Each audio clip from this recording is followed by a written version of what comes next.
महाराज की जय। मोह धरली ऐसे होईल, जे अस्ति प्रतिष्ठा जाईल, आणि परलोकही अंतरेल अहिकेशी। भगवंताच्या कृपेने, सर्व संतांच्या आशीर्वादाने, ते आज सांगावं लागतं इकडं ऑफिसमध्ये।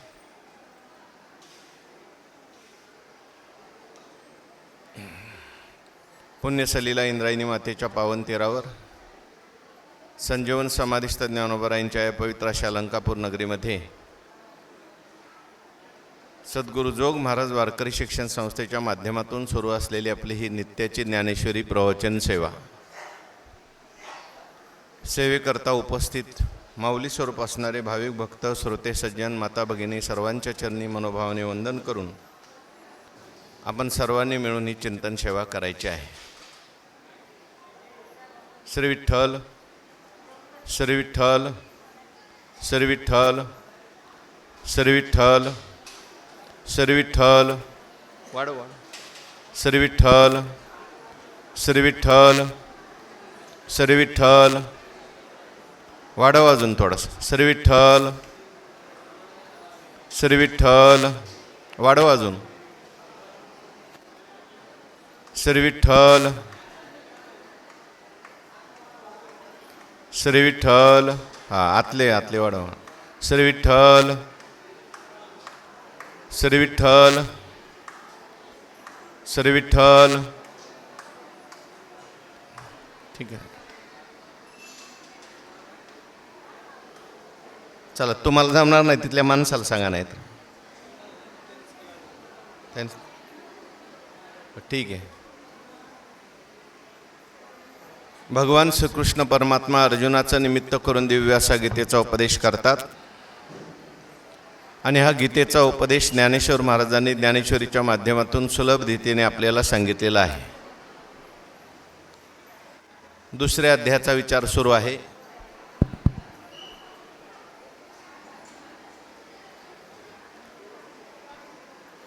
दुसऱ्या अध्यायातील 27 क्रमांकाची ओवी सुरू आहे।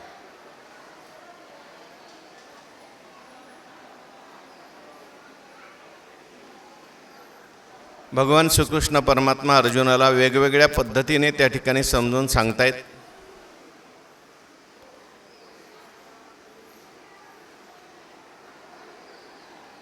सुरुवातीला भगवान परमात्म्याने अर्जुनाचं वर्णन केलं आणि चांगल्या भाषेमध्ये, गोड शब्दामध्ये भगवान परमात्म्याने अर्जुनाला समजून सांगितलं। आता भगवान परमात्मा थोडंसं कठोर शब्दाने अर्जुनाला समजून सांगतायत। सगळ्या पद्धतीने अर्जुनाला भगवंतांनी समजून सांगितलं।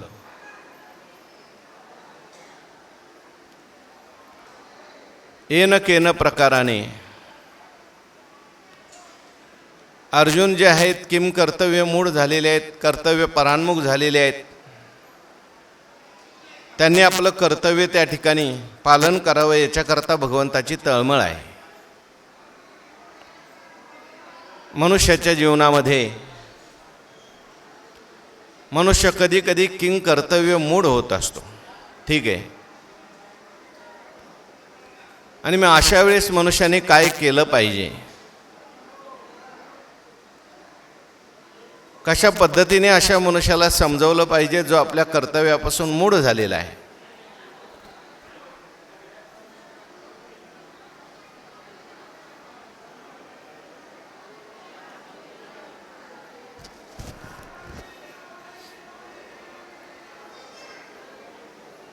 हे भगवान परमात्मा आपल्याला त्या ठिकाणी शिकवतात। अर्जुनाला भगवान परमात्मा रागवलेले आहेत, आणि रागवल्यानंतर भगवान परमात्मा सांगतात, बाबा मी जे रागवतोय ते सुद्धा प्रेमाकरताच रागवतोय, तुझं कल्याण व्हावं याच्याकरता रागवतोय, कारण पुढचा परिणाम तुला दिसत नाही, नेमका काय होणार आहे, काय परिणाम होणार आहे त्याचं वर्णन भगवान परमात्मा या ओवीमध्ये करतात। मोह धरलिया ऐसे होईल, जे असती प्रतिष्ठा जाईल, आणि परलोकही अंतरेल ऐहिकेशी. अर्जुना, अंतःकरणामध्ये असलेला जो मोह आहे हा चांगला नाही. मोह हा माणसाच्या जीवनामध्ये शोक निर्माण करणारा आहे, दुःख निर्माण करणारा आहे. म्हणून भगवान परमात्मा सांगतात, मोह धरिलिया ऐसे होईल. काय होईल? जे असती प्रतिष्ठा जाईल. तुझी असलेली सगळी प्रतिष्ठा आहे ती सगळी संपुष्टात येईल. आजपर्यंत तुझी समाजामध्ये फार मोठी प्रतिष्ठा आहे. सगळे लोक तुझी कीर्ती वाखाणतायत. एक शूर योद्धा म्हणून तुझं वर्णन त्या ठिकाणी त्रिभुवनामध्ये आहे. तू शूरवृत्तीचा ठावो, क्षत्रिया माझी रावो, तुझ्या लाठेपणाचा आवो तिन्ही लोकी. तिन्ही लोकांमध्ये तुझा त्या ठिकाणी दरार आहे. आणि असं असताना आज जर तू त्या ठिकाणी रडत बसलास, युद्ध केलं नाहीस, तर ही सगळी प्रतिष्ठा लयाला जाईल. आणि परलोकही अंतरेल ऐहिकेशी. आणि तुझा परलोकही जाईल आणि ऐहिकही जाईल. ऐहिकात तुला राज्य मिळणार नाही, भोग मिळणार नाहीत, भिक्षा मागून खावं लागेल. आणि स्वधर्म सोडला म्हणून तुझा त्या ठिकाणी परलोक म्हणजे स्वर्गसुद्धा तुला प्राप्त होणार नाही. आपला स्वधर्म सोडला, स्वकर्म सोडलं, चित्तशुद्धी होणार नाही, मोक्षसुद्धा तुला प्राप्त होणार नाही. म्हणून अर्जुना, तू मोह सोड. मोहामुळे मनुष्याच्या जीवनात सगळं दुःख येतं. मोहामुळेच मनुष्य आपल्या कर्तव्यापासून परान्मुख होत असतो. धृतराष्ट्राची अवस्था काय झाली? कशामुळे झाली? मोहामुळे झाली. पुत्र स्नेहे मोहितू, किंवा म्हातारा मोहे नासीला म्हटलंय. अंतःकरणामध्ये असलेला मोह, त्यामुळे मामकाः पांडवाः चैव किम कुर्वत संजय म्हणतो. मोह निर्माण करतो भेद, मोह पक्षपात करायला लावतो. मोहाने मनुष्य आंधळा बनतो. त्याला जीवनातलं खरं काय, खोटं काय, नित्य काय, अनित्य काय कळत नाही. मोह म्हणजे काय? मोह वैचित्य जातोय. खरं खोटं वाटायला लागतं आणि खोटं खरं वाटायला लागतं. प्रत्येक मनुष्याच्या जीवनात जे दुःख आलंय ते कशामुळे आलंय? मोहामुळे आलंय. अनित्य असलेला देह त्याला तो नित्य समजतो. अनित्य असलेला संसार आहे त्याला तो नित्य समजतो. आणि शाश्वत असलेला जो परमात्मा आहे त्याला सोडून देतो.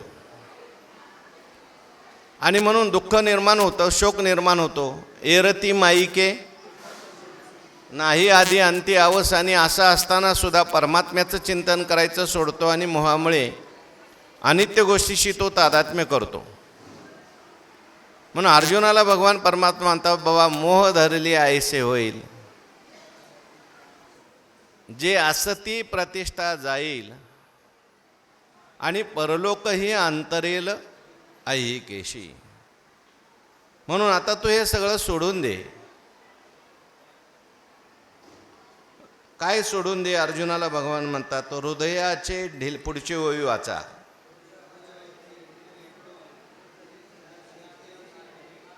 हृदयाचे ढिलेपण एथ निकियासी नवे कारण, हे संग्रामी पतन जान क्षत्रियाशी.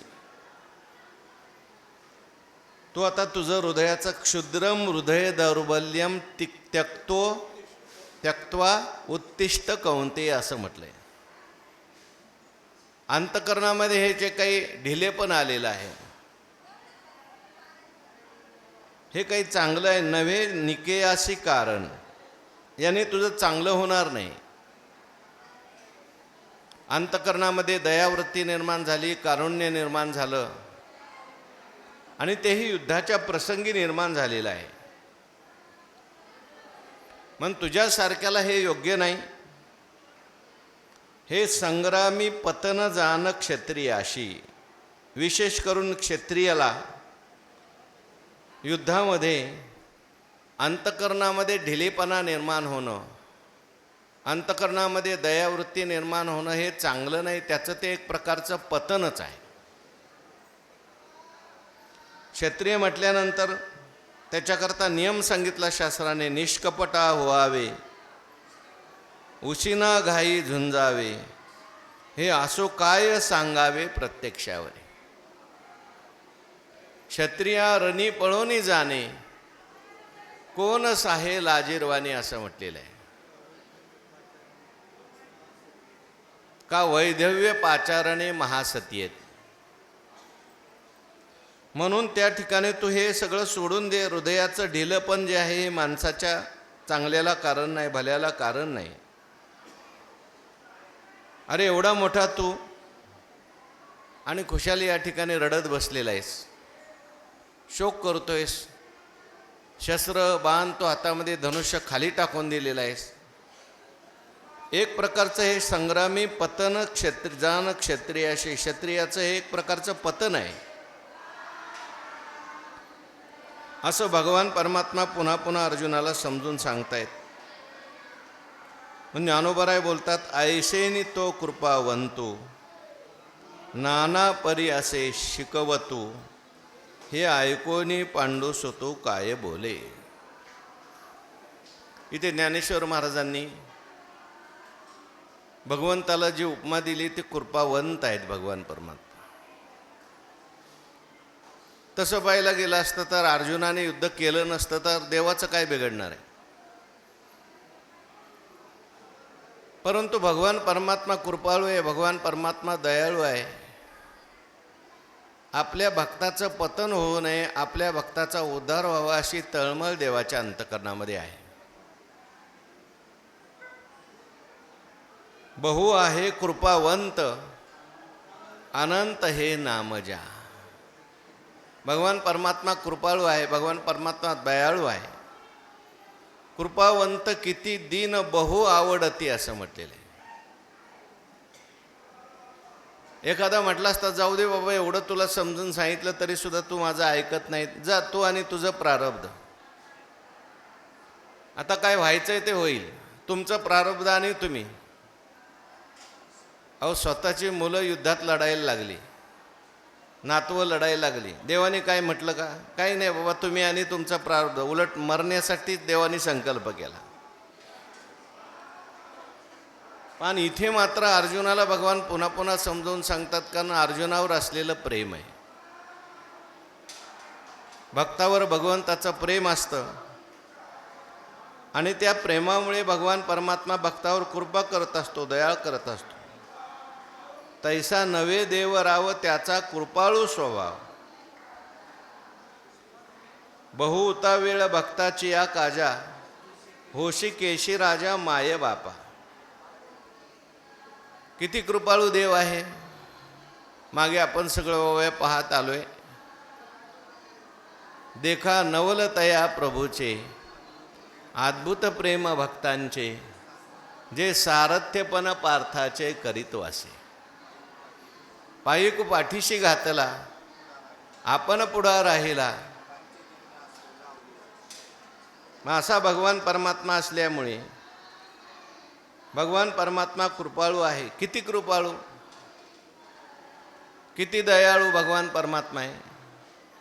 पुन्हा पुन्हा अर्जुनाला समजावून सांगतात, वेगवेगळ्या प्रकाराने समजावून सांगतात. एक तर भगवान परमात्मा कोणाचा स्वीकार करत नाही, स्वीकार केल्यानंतर मग त्याचं सर्व काही भगवान सहन करतात. भगवान परमात्म्यावर अर्जुन रागावला तरी भगवान परमात्मा सहन करतात.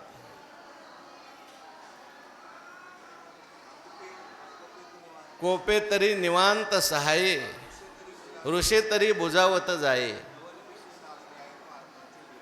आणि म्हणून अशा प्रकारे भगवान परमात्मा परत परत सांगतात.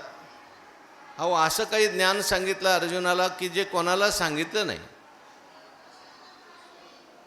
आईला सांगितलं नाही, बापाला सांगितलं नाही. जे न संगेची पितया वसुदेवाशी, जे न संगेची माते देवकीशी, जे न संकेची बळीभद्राशी, ते गुह्य अर्जुनेशी बोलत. काय सांगायचं कारण आहे.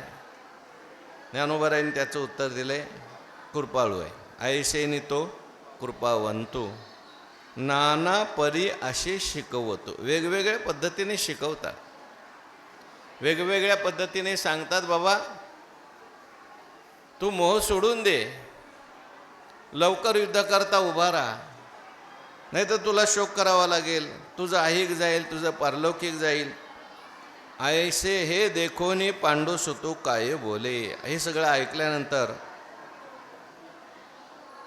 पांडुसूत म्हणजे अर्जुन त्या ठिकाणी बोलायला सुरुवात करतो. काय बोलतोय हे पुढच्या श्लोकामध्ये सांगितलंय. वाचा पुढचा श्लोक सगळ्यांनी.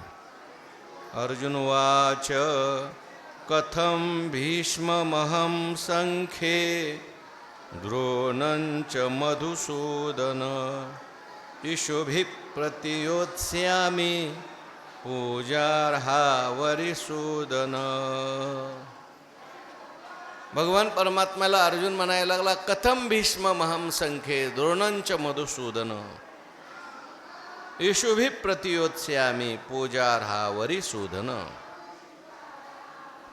भगवान परमात्मा रागवले होते. भगवान परमात्मा अर्जुनाला म्हणायचे, अर्जुना रागवून भगवान परमात्म्याने जो शब्द वापरलाय, लक्ष द्या, तुम्ही लक्ष द्या, फक्त बाकीच्यांना काय असू द्या, तुम्ही लक्ष दिलं की मला काही सांगायला अडचण नाही. असू द्या, काय हरकत नाही, मंदिर आहे, चालूच राहणार आहे.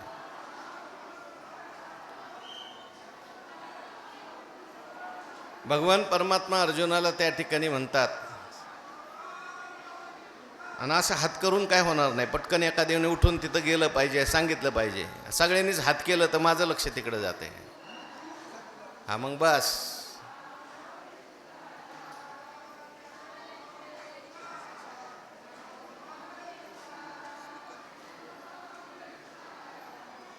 भगवान परमात्मा त्या ठिकाणी आतापर्यंत रागावून बोलले, अर्जुनाला नपुसक शब्द वापरला. तू नपुसक आहेस अर्जुना. आणि हा शब्द अर्जुनाला थोडासा लागलेला आहे. तेव्हा अर्जुन भगवंताला म्हणतोय, देवा मी काही घाबरलोय म्हणून त्या ठिकाणी युद्ध करत नाही असं नाही. तुला काय वाटतं मी मरणाला भीतोय म्हणून त्या ठिकाणी युद्ध करत नाही असं आहे का? अर्जुन महाराज मरणाला भीत होते का? अर्जुन महाराज खरंच नपुसक होते का? अहो, अर्जुनाचं वर्णन देवाने स्वतः केलंय. तो हा संग्रामी हारो जिंतीला, निवात कवचाचा ठाव फेडीला, पवाडा तो केला गंधर्वाशी. मग देवा मी मरणाला भीत नाही, देवा मी त्या ठिकाणी घाबरलो वगैरे काहीच नाही. अर्जुन कधीच कोणाला घाबरत नव्हता. बाबा खाली बसा, ऐका.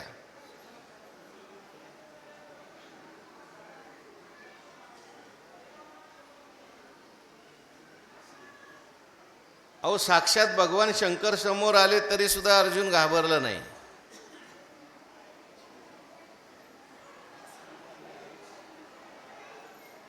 स्वर्गलोकाला गेला अर्जुन तरी अर्जुन घाबरला नाही. अनेक वेळा भीष्माचार्य समोर आले, अनेक वेळा द्रोणाचार्य समोर आले. अर्जुन घाबरला होता का? नाही. मग आज अर्जुन भगवान परमात्म्याला म्हणतोय, देव तुम्ही मला काय बोलायचंय ते बोला.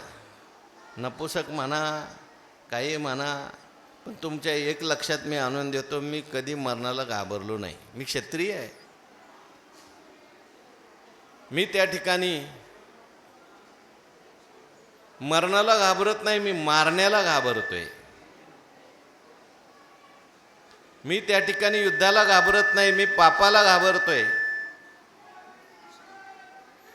कोणत्या पापाला घाबरतोय बाबा? का घाबरतोय? अर्जुन म्हणतात, देवा कथम, कथम म्हणजे कसं काय? भीष्ममहं संख्ये द्रोणंच मधुसूदन. हे देवा तू मधुसूदन आहेस, तू अरिसूदन आहेस. दोन विशेषणं दिली बघा श्लोकामध्ये. पहिलं विशेषण आहे मधुसूदन, दुसरं विशेषण आहे अरिसूदन. मधुसूदन म्हणजे तू मधु नावाच्या राक्षसाला मारलं, दैत्याला मारलं. अरिसूदन म्हणजे तू त्या ठिकाणी शत्रूला मारणार आहेस. तू दैत्याला मारणार आहेस, तू अरीला मारणार, शत्रूला मारणार आहेस. आणि मला कोणाला मारायला होतो? भीष्म आणि द्रोणाचार्यांना. म्हणजे तू दैत्याला मारायचं आणि मी मात्र गुरूंना मारायचं, मी मात्र पितामहांना मारायचं. मला तू भीष्माचार्य सूदन करतो, मला द्रोणाचार्य सूदन करतो, आणि तू स्वतः मात्र मधुसूदन अरिसूदन आहेस. हे मला योग्य वाटत नाही देवा. अरे माहिती आहे का देवा तुला यांनी माझ्यावर किती उपकार केलेले आहेत? म्हणून पहिल्यांदा नाव अर्जुनाने कोणाचं घेतलंय? भीष्ममहं संख्ये. युद्धामध्ये भीष्मांना कसं मारू, द्रोणांना कसं मारू, इशुभी म्हणजे बाणांनी. अरे बाबा देवा, त्यांच्यासमोर मी बोलू सुद्धा शकत नाही. शब्दांनी सुद्धा माझ्या जीवनात मी कधी यांना दुखवू शकत नाही.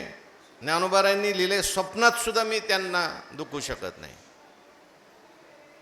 मग यांच्यावर बाणांनी मारण्याचा तर कधी प्रसंग येऊच नाही, आणि कधी आला तर मी कधी मारू शकत नाही. प्रतियोत्स्यामी शब्द आहे. योत्स्यामी म्हणजे यांच्यावर युद्ध कसं करू. त्यांनी कदाचित माझ्यावर जरी बाण चालवले तरी सुद्धा मी त्यांना प्रतिकार कसा काय करील? का बाबा, का प्रतिकार करणार नाही? ते तर युद्धासमोर तुझ्यासमोर उभे राहिलेले आहेत. त्याचं उत्तर अर्जुनाने दिले. काय उत्तर दिले? पूजार हा अरिसूदन. हे अरिसूदन, दुष्टांना मारणारा तू आहेस, आणि हे तर सगळे मला पूजार हा म्हणजे पूजा करण्यास योग्य आहेत. कोण कोण पूजा करण्यास योग्य आहेत? भीष्माचार्य. भीष्माचार्य म्हणजे काही सामान्य होते का? आपण मागे पाहून आलोय भीष्माचार्यांचं वर्णन. हा भीष्म गंगा नंदनो प्रताप तेजस्वी भानू. भीष्माचार्यांचं वर्णन पाहिजे फक्त आपल्याला. पूजेस भीष्माचार्य योग्य आहे. भीष्माचार्य म्हणजे सामान्य नव्हते, गंगेचा पुत्र होण्याची योग्यता ज्यांची होती. अष्टवसूपैकी एक वसू म्हणजे भीष्माचार्य आहेत. शापामुळे त्यांना त्या ठिकाणी मृत्यूलोकात जन्म घ्यायला लागला. गंगेला प्रार्थना केली, आई तू मी तुझ्या पोटी जन्म घेतो.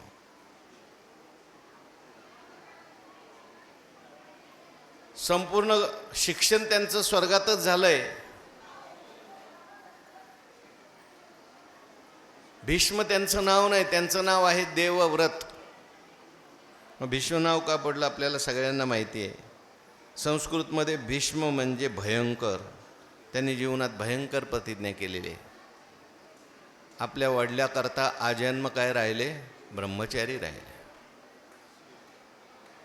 अनेक वेळा प्रसंग आला, पण भीष्माचार्य आपल्या सत्यापासून कधी ढळले नाहीत. सत्य प्रतिज्ञा आहेत भीष्माचार्य. नवे नवे भीष्माचार्य महान भगवत भक्त आहेत. भक्तांची जी यादी सांगितली आहे ते प्रल्हाद नारद पराशर पुंडरीक व्यासांबरीश शुक शौनक भीष्म दालभ्यान. भागवत सांगितलेले आहेत 12 भागवत, त्याच्यामध्ये भीष्माचार्यांचं नाव आहे.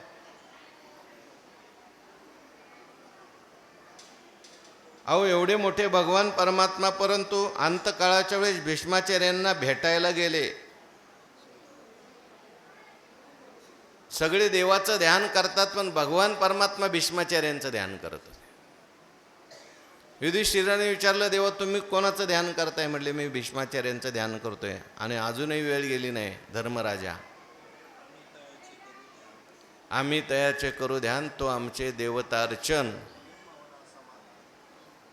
सगळ्या पांडवांना घेऊन कुरुक्षेत्रावर जिथे भीष्माचार्य शरपंजरी पडले होते तिथे भगवान परमात्मा गेले. भीष्माचार्यांनी तिथे युधिष्ठिराला सगळं तत्वज्ञान सांगितलं, असं वर्णन केलं. महाभारतामध्ये शांती पर्व नावाचं एक पर्वच आहे. 90 अध्यायाचं पर्व आहे, जिथे भीष्माचार्यांनी सगळे धर्म सांगितलेत. को धर्म सर्व धर्मानाम तिथं विष्णू सहस्रनाम भीष्माचार्यांनी सांगितलंय. म्हणून भगवान परमात्म्याचं चिंतन करत ज्यांनी देह ठेवला असे भीष्माचार्य आहेत. आणि अर्जुनाला लहानपणापासून सांभाळले. सगळ्या कौरवांना पांडवांना सांभाळण्याची जबाबदारी कोणावर होती?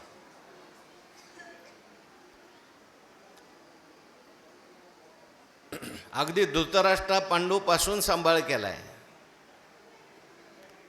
नंतर अर्जुनाचा, पांडवांचा, कौरवांचा सगळ्यांचा सांभाळ केलाय. अर्जुन जर कधी मांडीवर बसला, अर्जुन त्या ठिकाणी भीष्माचार्यांची दाढी वळायची, म्हणायचा बाबा बाबा. म्हटले बाबा नाही, मी तुझ्या बाबाचा बाबा आहे.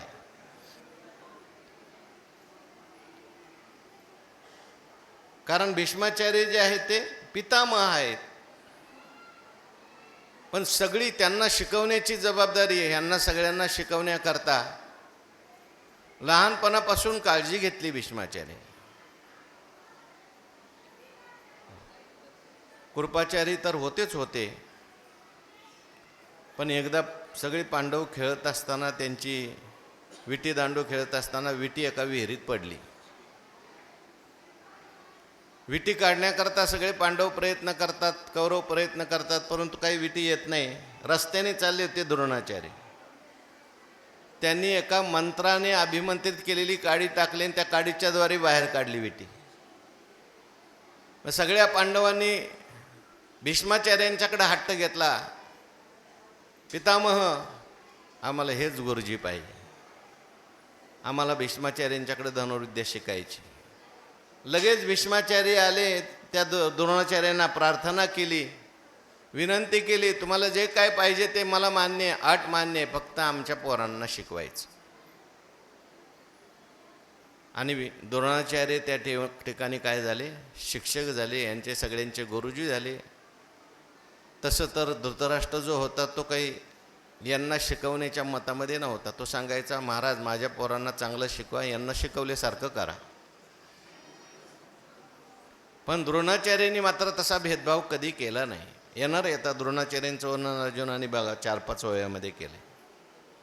अर्जुनाची असलेली गुरुनिष्ठा. म्हणून कथम भीष्महम संख्ये द्रोणंच मधुसूदन ईशुभी प्रतियोत्स्यामी. म्हणजे यांना बाणाने मारायचं आणि त्यांच्याशी प्रतियुद्ध करायचं अर्जुना शक्य नाही. कारण हे सगळे आमचे गुरु आहेत. देव द्विज गुरु प्राज्ञ पूजनम शौच मार्जवम. अरे यांची पूजा करायला पाहिजे, ते पूजेस योग्य आहेत. आणि पूजा करायची सोडून यांना मारायचं योग्य नाही. शास्त्रात असं लिहिलंय, गुरुम हुं कृत्य त्वं कृत्य विप्र विजित्य वादतः स्मशाने जायते वृक्ष कंक गद्रोपसेवितः.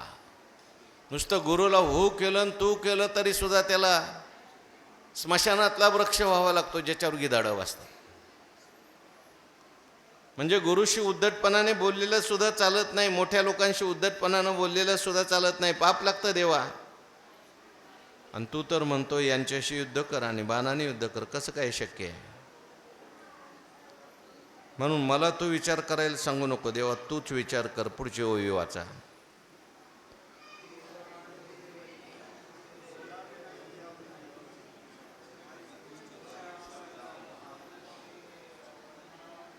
देवा हे तुले वरी बोलावे नली अवधारी. तू देव आहेस हे खरं, मला बोलायची गरज आहे का? देवाला काय सांगायची गरज आहे का? आणि असं म्हणून अर्जुन सांगतो, तू सर्वांतर्यामी आहेस, देव असल्यामुळे तुला सर्व काही कळतं. जाणे जीवीचे सकळ नारायण, न सांगता तुम्हा कळो येते अंतर. पण आता सांगायची वेळ आली देवा मला. बोलावे न लगे, हे काय मी बोललंच पाहिजे असं नाही, पण तरी तू लक्ष देऊन ऐक.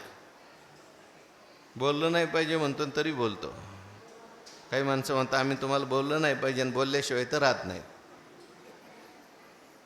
बोलावे न लगे अवधारी, आधी तूच चित्ती विचारी संग्राम. तूच विचार कर या युद्धाबद्दल.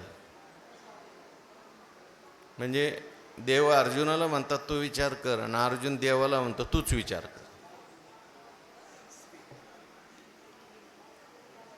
खरा विचार कोणी करायचा आहे? अर्जुनाने करायचा आहे. पण मनुष्याला भ्रम झाल्यानंतर, मोह झाल्यानंतर आपलंच खरं मनुष्याला वाटत असतं चुकीचं, पण त्याला वाटतं माझंच बरोबर आहे. आणि दुसऱ्याला तो चूक म्हणत असतो. आपलं जाऊ द्या, देवाला अर्जुन म्हणतोय, देवा तूच विचार करून बघ जरा, मला विचार करायला कशाला सांगतो? आधी तूच चित्ती विचारी संग्राम. या युद्ध कशाबद्दल विचार करू बाबा? युद्धावर विचार कर. काय युद्धावर विचार करायचा आहे? हे झुंज नवे प्रमादू, एत प्रवर्तलिया दिसतसे बाधू, हा उघडा लिंग भेदू ओढवला आम्हा. हे झुंज नव्हे, हे युद्ध नाही. तुला वाटत असेल हे धर्मयुद्ध आहे, तुला वाटत असेल याच्यामधून फार मोठा फायदा होणार आहे, पण मला तर असं वाटतं हे झुंज नव्हे प्रमादू, हा फार मोठा प्रमाद होतोय आमच्या. प्रमाद म्हणजे चूक, अविचार. हे झुंज नव्हे प्रमादू, एत प्रवर्तलिया दिसतसे बाधू. आणि जर मी युद्ध केलं तर मात्र याच्यामध्ये फार मोठी बाधा होणार आहे. म्हणजे अर्जुनाच्या अंतःकरणामध्ये जो काही मोह बसलेला आहे, दुराग्रह बसलेला आहे, तो निघत नाही लक्षात. एकदा माणसाने आपलं एखादं मत बनवलं, अगदी ब्रह्मदेव जरी आला तरी तो काही मत बदलत नाही. माझंच खरं आहे म्हणत असतो. ज्याचं करावं बरं तो म्हणतो माझंच खरं. साक्षात देव जरी आला ना, काही चालत नाही. लक्षात ठेवा तुम्ही, आम्ही सामान्य माणसं आहे. माणसाला आपलं हित कळत नाही, कल्याण कळत नाही, ऐकून घेण्याच्या मनस्थितीत माणसं नसतात. म्हणून अर्जुन देवाला म्हणतोय, देवा तुला या युद्धाबद्दल विचार कर. हे झुंज नव्हे प्रमादो. या ठिकाणी जर ती मी युद्धात प्रवृत्त झालो तर फार मोठी चूक माझ्याकडून घडेल, फार मोठी बाधा मला होईल. अरे अर्जुना, झालं काय सांग मला? म्हटले, हा उघडा लिंग भेदू ओढवला आम्हा. आमच्यावर हा सरळ सरळ उघड उघड पूज्यांच्या उच्छेदाचं काम आमच्यावर येऊन पडलं आहे. लिंगभेदू ओढवला आम्हा. पूज्य माणसं जे आहेत त्यांचा उच्छेद माझ्याकडून होणार आहे. हे युद्ध नाही तर फार मोठा त्या ठिकाणी चूक माझ्याकडून घडणार होती, पाप मला लागणार होतं. कारण ज्यांनी घडवलं ते द्रोणाचार्य, ते भीष्माचार्य, त्यांना मारण्याची वेळ मला आलेली आहे. म्हणजे गुरूंना मारण्याची वेळ मला आलेली आहे. म्हणजे सगळ्यात मोठं पाप माझ्याकडून घडत आहे. हे तुला अगोदर माहिती नव्हतं का बाबा? तू कशा करता युद्ध करता आला? असं कदाचित देवा म्हणशील तू, पण माणसाला आपली चूक कळल्यानंतर माणसाने सावरून घेतली पाहिजे. पहिलं मला एवढं कळलं नव्हतं, मी विचार केला नव्हता. पण ज्यावेळेस माझ्यासमोर भीष्माचार्य आले, ज्यावेळेस माझ्यासमोर द्रोणाचार्य आले, त्यावेळेस माझ्या लक्षात आलं की आपल्याकडून मोठी चूक होते. आणि कळल्यावर माणसाने मग सावध झालं पाहिजे, चूक सुधारून घेतली पाहिजे. चूक होत नाही असं नाही, चूक होत असते माणसाकडून, पण माणसाने चूक सुधारून घेतली पाहिजे. आता देवा चूक सुधारण्याची संधी मला मिळालेली आहे. मी विचार केला आहे, हे युद्ध केलं तर काय काय होईल, बाकीचं तर जाऊ दे, पण महत्त्वाचं म्हणजे भीष्माचार्य आणि द्रोणाचार्य यांचा वध माझ्याकडून होईल आणि याचं फार मोठं पाप मला लागेल. म्हणून उघडा लिंग भेदू ओढविला आम्हा. अरे देवा, तुला धर्मशास्त्र तर माहितीच आहे, तू देव आहेस, पण तरी मी सांगतो, आणखीन ऐकून घे. देखे माता पितरी अर्चिजती, सर्वस्वे तोष पावविजती, ती पाठी केवी वदिजती आपुल्या हाती. देखे म्हणजे देवा पहा. तुला काय कळणार नाही म्हणा या गोष्टी. तो आईबापापाशी कशी राहिलाच नाही, तो आईवडिलांची कधी सेवाच केली नाही. त्या गोकुळात राहिला, थोडे दिवस तिथून गेला मथुरेत. मथुरेतून कुठं गेला? आईबापांची सेवा तुला काय सांगू मी, पण सांगतो मी, धर्मशास्त्र असं आहे, देखे माता पितरे अर्चिजती. आई वडिलांची काय केली पाहिजे? सेवा केली पाहिजे, त्यांचं अर्चन केलं पाहिजे. सर्वस्वे तोष. किती सेवा केली पाहिजे? कशाकरता सेवा केली पाहिजे? पैशाकरता नाही. त्यांना आनंद झाला पाहिजे, संतुष्ट झाले पाहिजेत.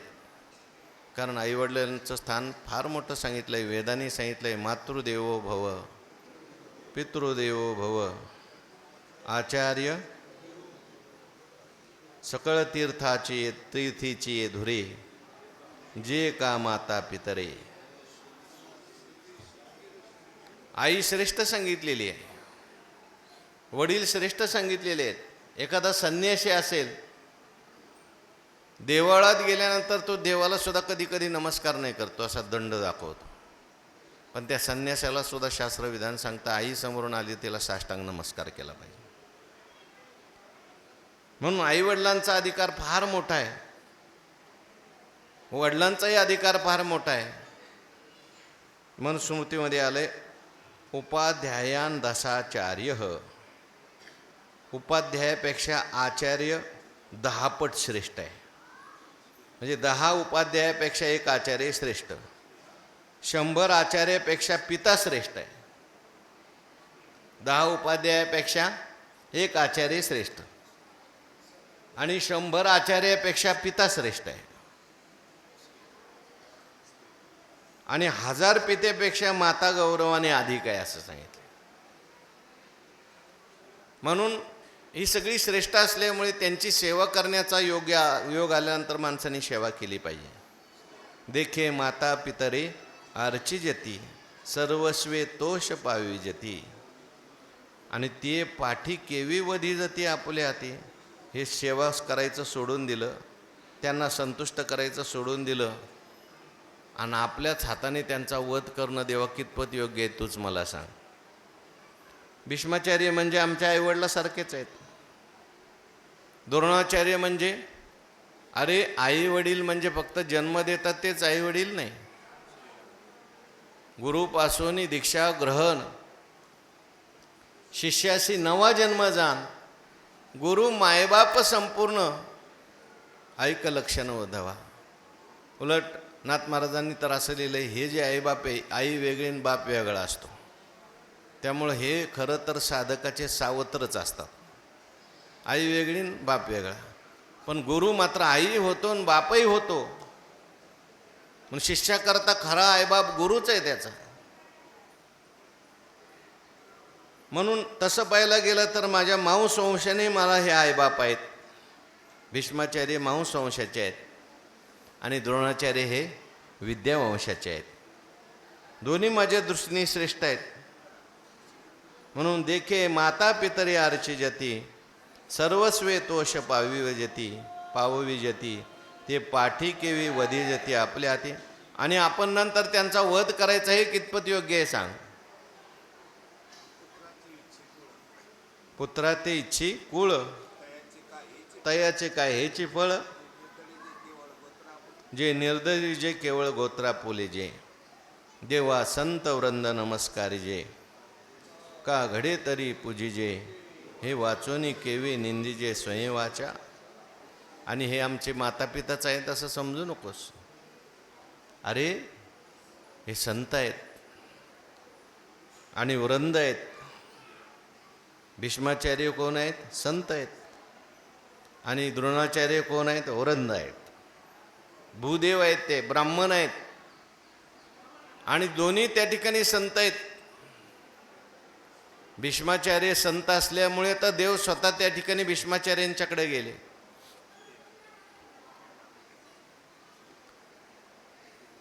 भीष्माचार्य त्या ठिकाणी भक्त असल्यामुळे भक्ताच्या यादीमध्ये भीष्माचार्यांचं नाव आलं. देहत्याग केल्याबरोबर पुष्पवृष्टी केली देवतांनी. भीष्माचार्य त्या ठिकाणी महान भगवत भक्त असल्यामुळे, संत असल्यामुळे देवा संत वृंद आणि द्रोणाचार्य सुद्धा संतच आहेत. माझ्या दृष्टीने दोन्ही संत आहेत, म्हणून यांना नमस्कार केला पाहिजे. देवाला संतांना नमस्कार केला. नियम तर असा सांगितला देवा, एखादा देवपूजा करत असला आणि संत आले, संतांचा अतिक्रम देवपूजा तो अधर्म. येती दगड तैसेवरी मंत्रपुष्प देवाशिरी. देवपूजा आपण करायला बसलो आणि संत आले, करिता देवतार्चन, घरा आले संतजन, देव सारावे परते, संत पूजाव्यात. शाळीग्राम विष्णुमूर्ती संत हो का भलते याते. सिद्ध करुनी पूजा संभार, माझे पूजेचा अत्यादर. पूजा करिता एकाग्र जे साधू नर घरा येते, त्या साधूची नक पूजा न करिता, जो माझी पूजा करी सर्वथा, तेने मज हानीतल्या लाथा, की तो माझ्या घाता परवर्तला. नाथ महाराज म्हणतात, एखादा साधू घरी आला ना हजर पूजा करायला बसला ना, देव म्हणतो त्याने मला लाथा मारल्यासारखं वाटतं. तो माझ्या अंगावर तांदूळ फेकत नाही, फुलं टाकत नाही, येत मंत्र पुष्प देवाश्री येती दगड तैशापरी. आणि म्हणून हे संत त्या ठिकाणी पूजनीय. घाली संतासी पूजा करी काया वाचा म्हणे, सांडूनी माझे पूजा ध्यान. जो संताशी घाली लोटांगण, कोटी यज्ञाचे फळदान. मदर्पण केले तेने केले. भगवान म्हणतात, प्रतिमा माझ्या अचेतन व्यक्ती, संत सचेतन माझ्या मूर्ती. दृढ भावे केल्या त्यांची भक्ती, ते मज निश्चिंती पावली. मूर्ती म्हणजे माझी अचेतन मूर्ती आहे. भगवान म्हणतात, प्रतिमा माझ्या अचेतन व्यक्ती. मी अचेतन रूपाने आहे, जड रूपाने प्रतिमेच्या रूपाने आहे, पण संत सचेतन माझ्या मूर्ती. संत मात्र चालत्या बोलत्या माझ्या मूर्ती आहेत. दृढ भावे केल्या त्यांची भक्ती, ते मज निश्चिंती पावली. आणि अशा संतांचं पूजन केलं पाहिजे. देवा संत वृंद नमस्कार जे. नमस्कार करायचा संत. श्री संतांची या माथा चरणावरी. साष्टांग हे करी, पण नमस्कार करायचा सोडला का घडे तरी पूजेचे. पहिला नमस्कार करावा, आणि घडलं तर त्यांची काय करावी? पूजा करावी, सेवा करावी. बरं, नाही आपल्याला नमस्कार करता आला, नाही आपल्याला पूजा करता आली, कमीत कमी त्यांची निंदा तरी करू नये, त्यांना त्रास तरी देऊ नये. म्हटले, देवा संत वृंद नमस्कार जे, का घडे तरी पूजे. हे वाचूनी केवी निंदी जे स्वयं वाचा. उलट माझ्या वाचने यांची मी निंदा कशी करू? वाणीने सुद्धा मी यांची निंदा करू शकत नाही. भीष्माचार्यांची, द्रोणाचार्यांची. कारण हे सगळे संत आहेत, हे भक्त आहेत, आईवडिलासारखे आहेत. म्हणून सगळ्यात मोठं पाप जर कशाचं असेल तर संतांची निंदा केल्याचं पाप आहे. तुकाराम महाराजांचा एक अभंग आहे, एक तर कोणाचंही पाप करू नये म्हणा, पाप निंदा कोणाचीच करू नये. येती निंदकापाशी आशाशयी पापे म्हटलं. हां, किंवा आशा जैशी दुःखाते व्याली निंदा दुरते. निंदा केली की सगळ्या पापाचा क्षय होऊन जातो. अनिक एक कोड नरका जावयाचे चाड. तुकाराम महाराज म्हणतात, तुला नरकाला जायची इच्छा असेल तर एक गोष्ट तू कर, तरी संत निंदा गोड करी कौतुके सदा. सामान्य लोकांची निंदेपेक्षा संत निंदेचं फार मोठं पातक सांगितलं. हरिजनाची कोणा न घडावी निंदा, सहात गोविंदा नाही त्याचे. कृपा येऊन आधरी अवतार, असं वर्णन केलं. संतांची निंदा केलेली देवाला अजिबात सहन होत नाही. काय? मज भक्ताचे न साये, मज गांजली असा आहे, परी भक्ताचे न साये. असं म्हणजे मला कोणी शिव्या दिल्या माझं चालतं, पण भक्ताची निंदा जर केली. भगवान परमात्म्याला लहानपणी गोकुळामध्ये असताना त्या ठिकाणी महाबळ भट आले.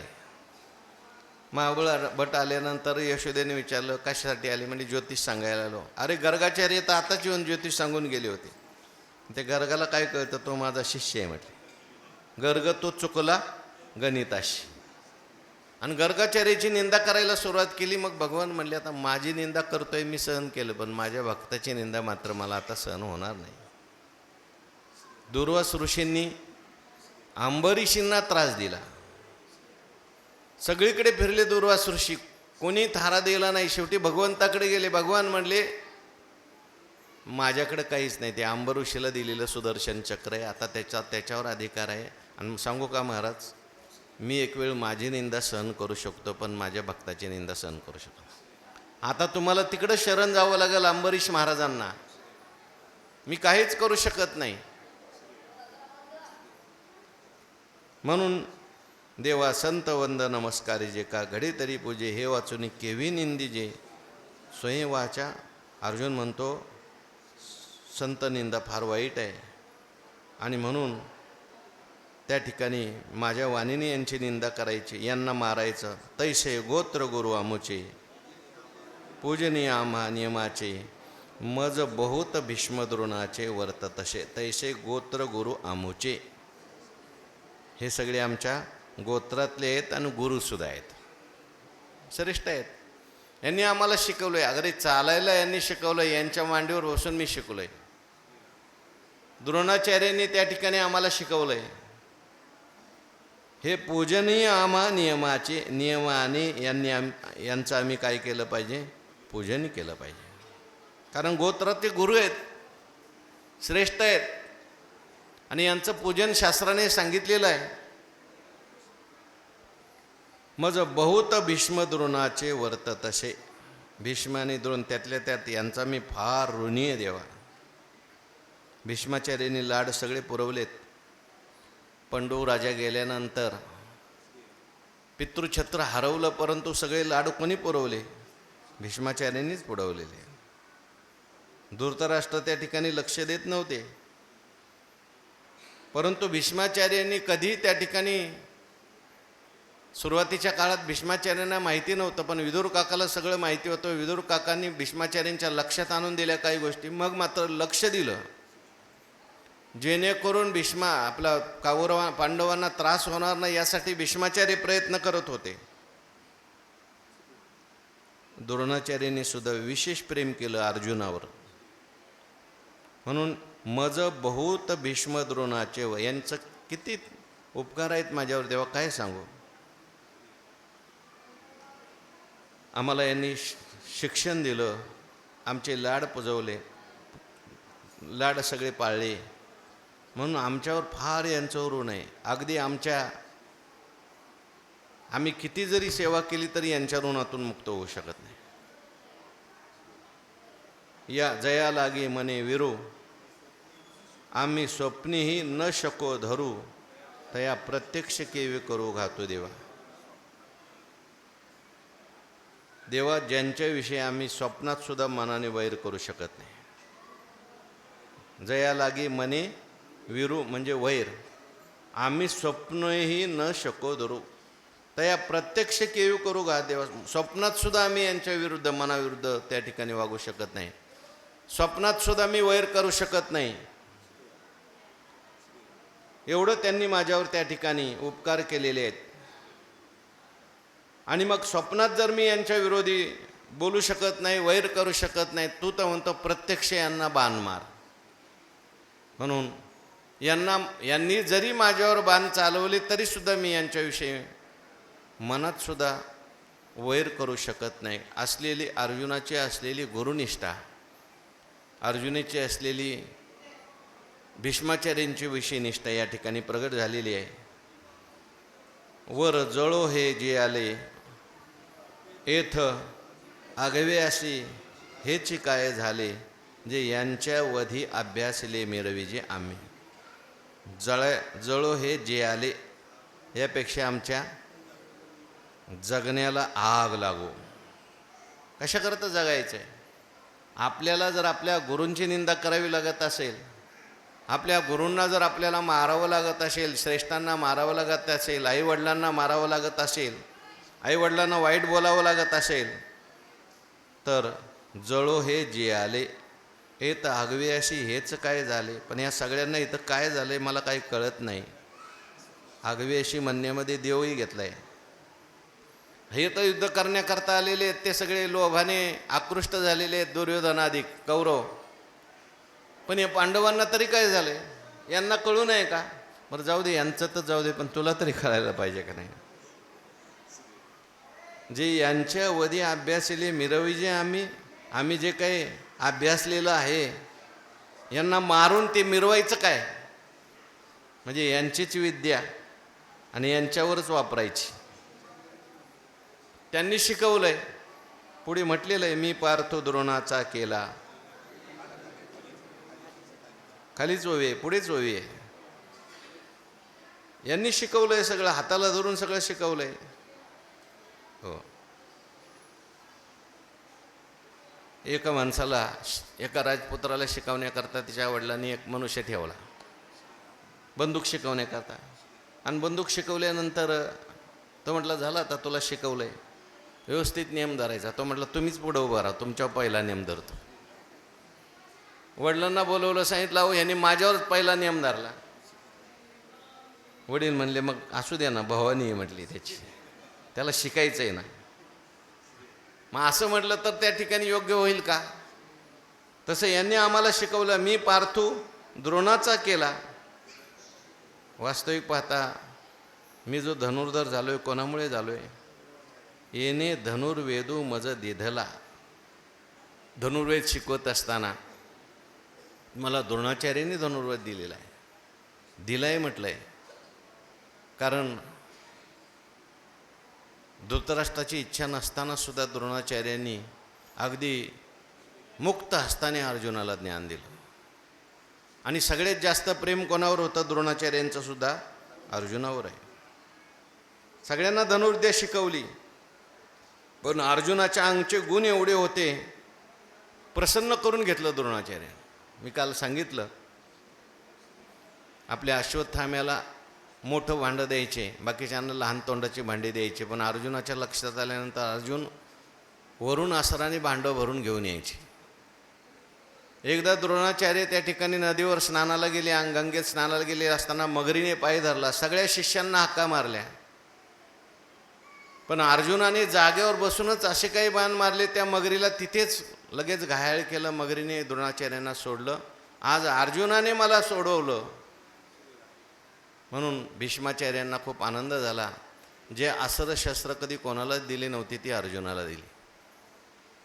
द्रुपद राजाबरोबर युद्ध करायला सगळे गेले. द्रुपद राजा ही सगळी गुरुदक्षिणा म्हणून यांना सगळे धनुर्वेद दिल्यानंतर द्रोणाचार्य म्हटले, मला गुरुदक्षिणा पाहिजे. म्हटले, काय गुरुदक्षिणा पाहिजे? म्हटले, द्रुपद राजाला तुम्ही काय करून यांना बांधून माझ्यासमोर उभा करा. द्रुपद काही सामान्य नव्हता. अर्जुनाने सगळ्यांना जाऊ दिलं. म्हटले, पहिले तुम्ही घेऊन या. कोणालाच द्रुपद राजा ऐकला नाही. सगळ्यांना द्रुपद राजाने पराजित केलं.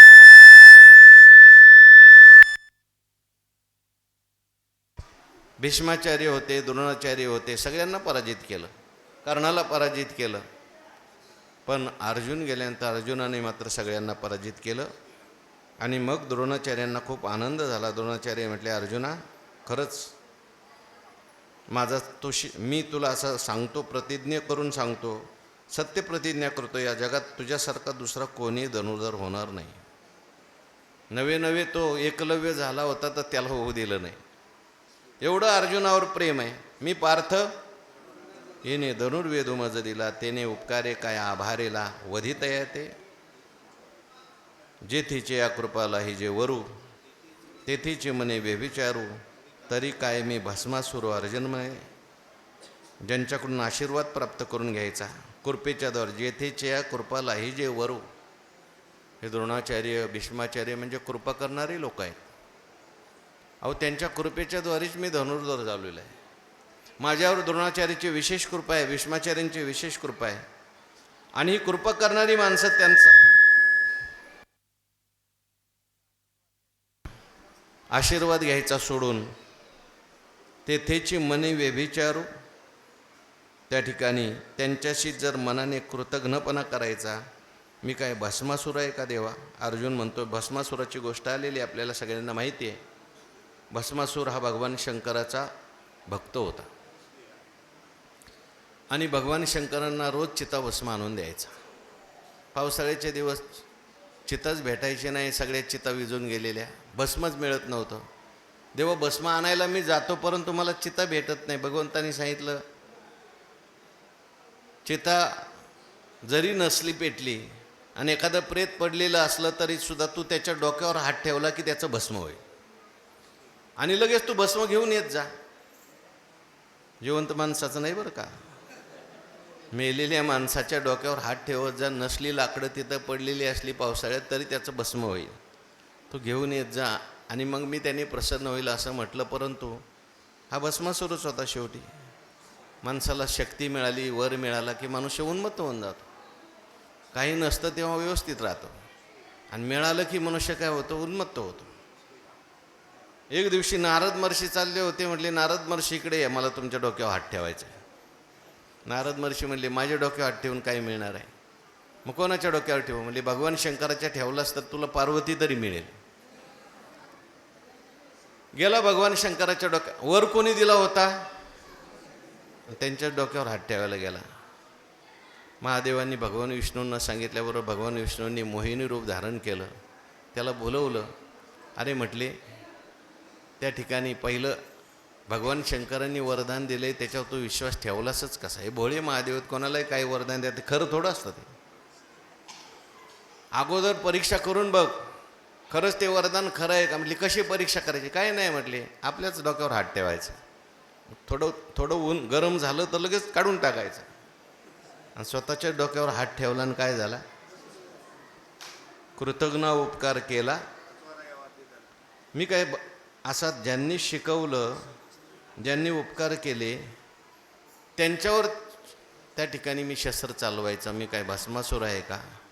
आणि इथून पुढे अर्जुन आता द्रोणाचार्यांचं वर्णन करतोय. देखा देवा समुद्र गंभीर आहे की जे मग आता तो श्लोक आपण घेऊ उद्याच्या प्रवचन. पुंडलिक वरदा हरी विठ्ठल श्री ज्ञानदेव तुकाराम विठ्ठल विठ्ठल विठ्ठल विठ्ठल. पुंडलिक वरदा हरी विठ्ठल श्री ज्ञानदेव तुकाराम सद्गुरू जोग महाराज की.